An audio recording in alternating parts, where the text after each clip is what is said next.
Hey guys, today I'll be reading Chapter 2 from the Geneva Project Truth. Hope you enjoy. Well, if I'm going to tell this story, let me start from the beginning.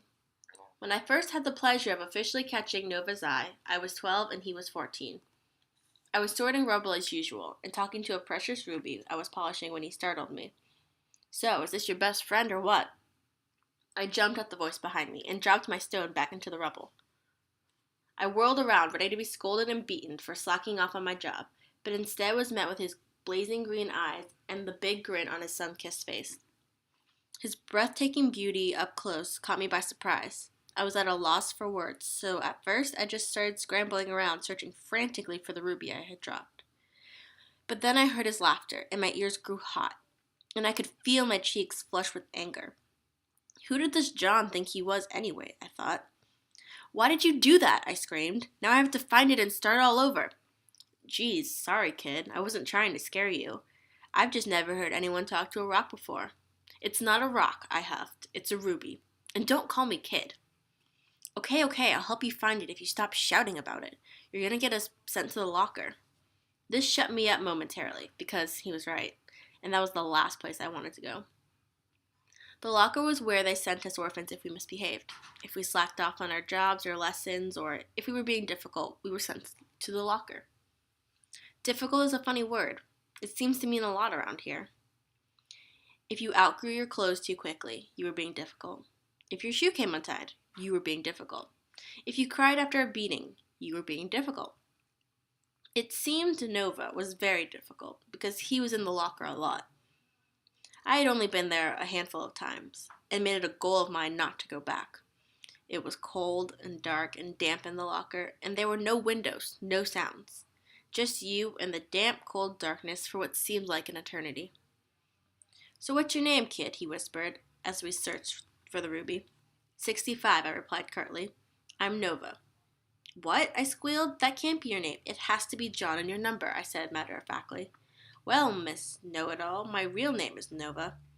But if it bothers you that much, you can call me 18.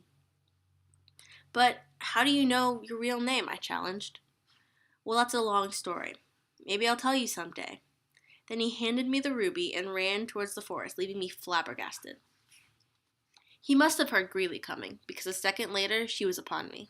Our headmistress Greeley is not known for her kindness, so it's a good thing Nova scurried away when he did, or we'd both be headed for the locker. She's from Lux, and seems to despise the fact that she has to spend her days here with us orphans.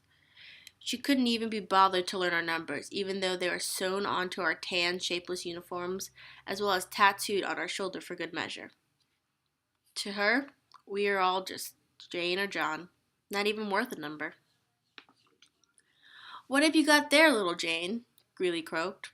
I slipped the ruby into her gloved hand, and she gave a sly smile, exposing her vicious teeth, and slipped the ruby into her pocket. Then she said with a wink, I should give this one a closer look, don't you think? At first I was confused, thinking me she wanted to reply, but she motioned to the pile I had in my basket, and I quickly offered it to her. She did a quick survey, pawing through the valuable trinkets I had collected today, and then dumped them into her sack and sauntered away to the next orphan without another word to me. This is when I first realized that she was stealing stones meant for Lux. I shook my head at her greediness, but also gave a little sigh of relief, knowing I had narrowly escaped Greeley's wrath and a sure sentence in the locker. Whatever she did with the stones wasn't my business, and I was happy to keep my head down and survive another day. When she was far enough away from me, I gave up my sorting for a moment so I could turn towards the forest to try and catch another glimpse of Nova. I shaded my eyes with my hand against the hot afternoon sun and squinted, but he was gone, disappearing as quickly as he had appeared. Alright, hope you guys enjoyed that. I'll be back with Chapter 3 in a week. Bye.